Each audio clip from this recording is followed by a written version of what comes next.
We begin tonight. Police in several states, they are on the lookout for a California woman who went missing during a cross-country road trip. Her name is Chelsea Grimm.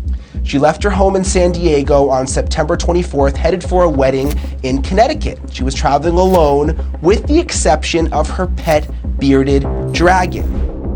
Today I come to you guys from Ash Fork, Arizona, to discuss with you one of the most bizarre and mysterious missing persons cases I have ever come across that is still being currently investigated to this day. And that, my friends, is the disappearance of Chelsea Grimm. We really want to have her come home. We love you, Chelsea. We can't wait to see you again. Just let us know where you are and take it from there. We'll go from there. Chelsea Grimm was a clinical social worker based out of Ocean Beach, California. She graduated New York University in 2019 with a master's degree in social work and pursued photography as a passion on the side. In the summer of 2023, she was ecstatic to learn that one of her lifelong friends was getting married that October back in Connecticut. She was looking forward to not only reconnecting with a close friend of hers, but also taking some time off from work and spending time back on the East Coast, a place she had been missing since graduating college and moving away. In September of 2023, her original plans of flying to Connecticut were cut short when she learned that no airline would allow her to take her pet bearded dragon on board. So instead, she decided she was going to drive the 2,800 miles from San Diego to Connecticut. During this road trip, she also planned to work on a personal photography project of hers, documenting the lost and forgotten people of America. On September 24th, she set out on her journey, with her first planned stop being Phoenix, Arizona. On September 27th, she met up with a friend for lunch and planned on camping in the area overnight and meeting that same friend again for lunch the next day. However, the next day, Chelsea suddenly canceled on her friend, and her behavior started to take a strange turn. The last contact, we were texting back and forth with her, and she said, I've driven for 3 days, I'm in Arizona. I'm not going to make it to the East Coast for the wedding.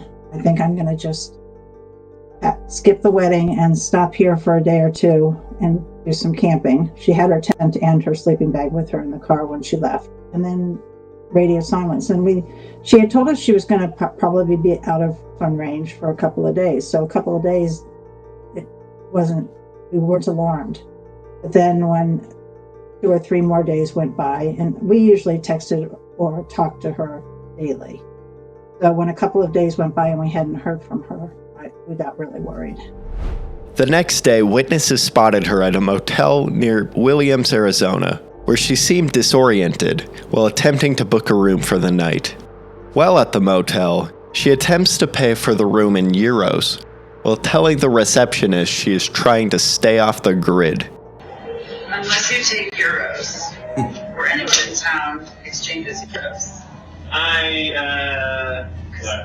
I was trying to stay off the grid. I don't really want. That's the problem. I was hoping not to use the card. Later on that day, she is spotted at a cemetery located just outside of Williams. A concerned neighbor reported her strange activity to the police, who arrive at the scene and have a short conversation with Chelsea.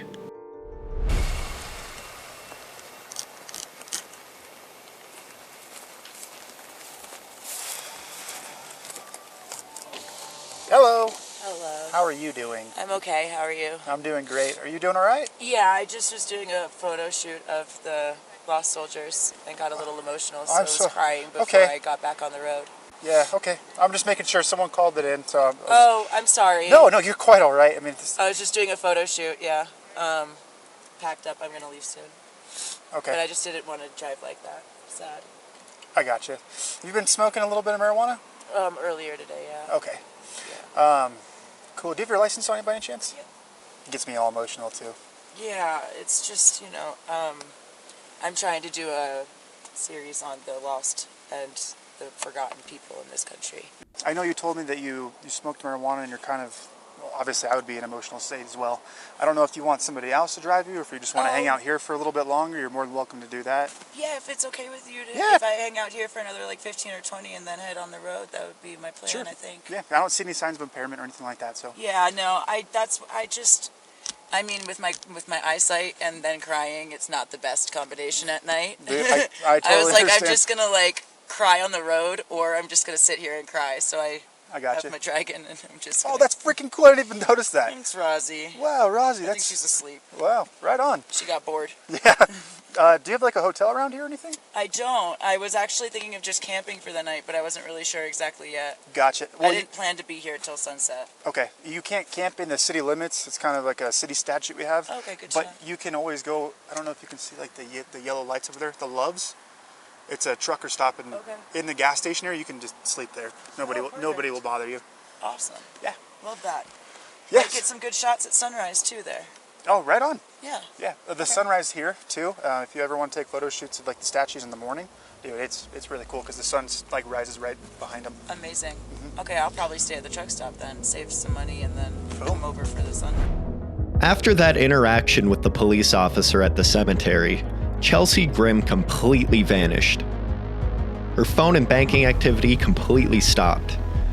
And because of this, her parents reported her missing on October 4th, 2023. The very next day, 2 hunters in an extremely remote part of a nearby national forest came across her vehicle parked in the middle of the road, abandoned under very strange conditions. So this here right behind me is roughly the exact location where Chelsea Grimm's vehicle was located that day on October 5th, 2023. Now, coincidentally, Chelsea drove almost the exact same car as me. I drive a 2016 Ford Escape, as seen right here, and she drove a 2019 Ford Escape.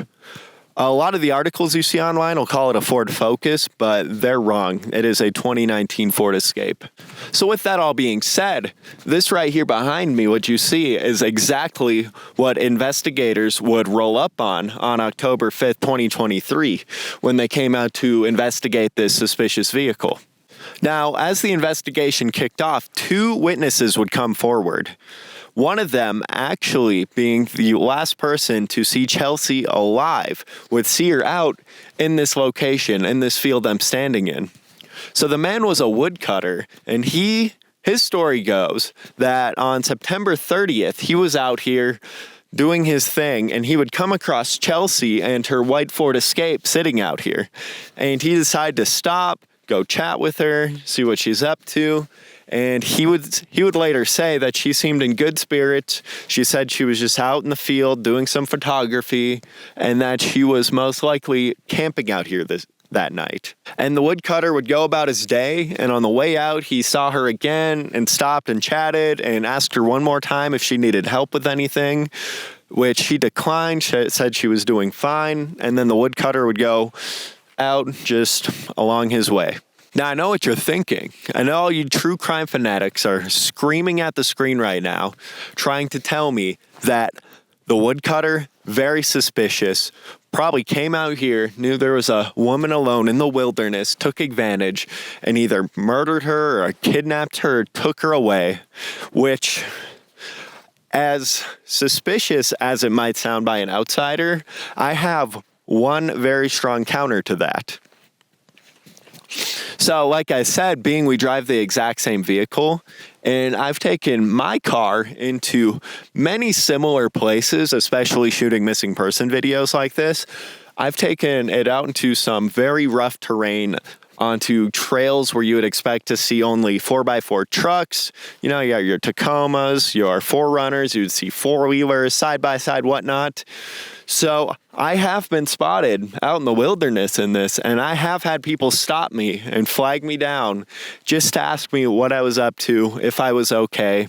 Because when you're in a place like this, you are not expecting to see the old soccer mom-mobile. Like when I pull up in that, I look like I got lost driving the kids to soccer practice. So the idea of a man out in the wilderness seeing a vehicle like this and being kind of concerned and wanting to just see what's going on does not register as suspicious to me. And it honestly sounds about right based on my personal experiences driving the exact same car. Now, the other witness who would come forward was a hunter, a father and son. So they came out here on September 30th, and they claim that they drove up and saw the car parked in the middle of the road. They were driving way out this way to go to their hunting camp, and they stopped and checked out the vehicle because it's really odd that there's just a vehicle abandoned in the middle of the road. So their story goes, they stopped, walked around, looked in the windows, see if anyone was around. They never saw Chelsea, but one thing they did note is that the car looked in good condition. There was no open doors. Everything was locked up. Everything was secured inside. And they also noted that none of the tires were flat. That's important to remember for later. They decided just whatever. Someone's probably out camping, doing their thing, just left it in the middle of the road. So they drive around the car. They go out. They do their thing. And days later, on October 4th, so 4 or 5 days later, they're coming back up the road. They're doing the same thing, going out to their hunting camp, and they come across the car again.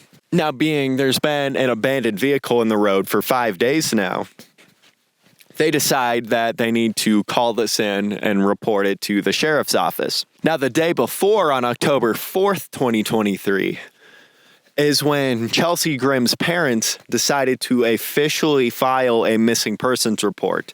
And with that missing persons report, they filed the description and license plate of the vehicle she was driving. So right away, the sheriff's office were able to connect this vehicle out here in the middle of nowhere to that missing persons case. And they immediately got people out here to investigate the scene. Now, when the sheriff's office finally arrived to this location, what they found with the vehicle was very strange. So like I said, both right side tires of the vehicle were deflated, but they were not punctured or slashed in any ways. It is possible driving this road isn't bad. It's kind of mucky right now just based on the time of year I'm out here, but it is very, very drivable, not too rocky. But it is possible that she got some sort of small puncture on her right side if she had hit a rock pretty hard, and it caused it to slowly deflate over the 5 days she was out here. But looking in the vehicle, the car was locked up, and there seemed to be no sign that the engine wasn't working. It seemed to have fuel. There was nothing immediately wrong with the vehicle that law enforcement could find that would cause a person to abandon it in this location.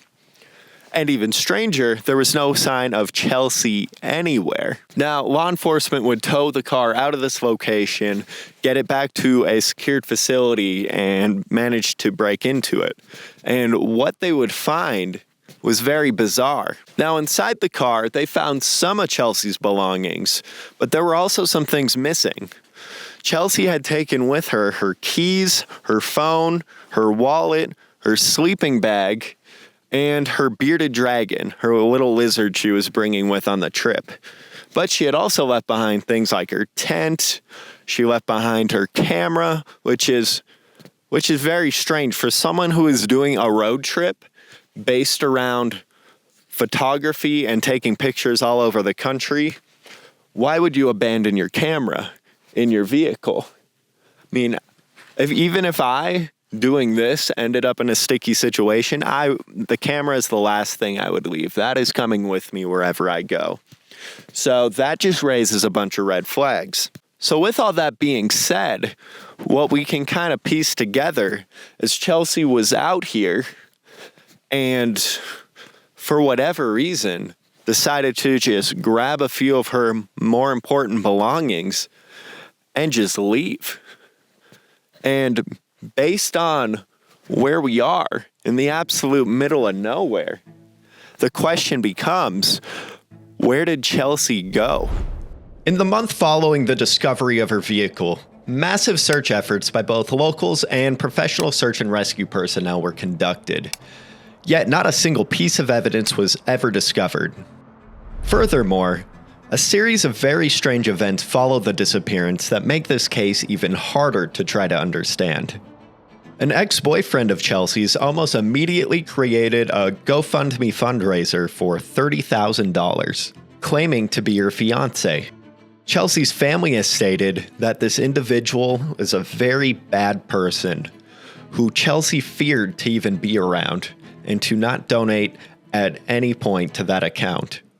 I personally don't think he had anything to do with it, but was using the situation to his advantage to try to make a fast buck. Chelsea's car was also never claimed by anyone in her family. Neither were any of her personal belongings left behind in the vehicle.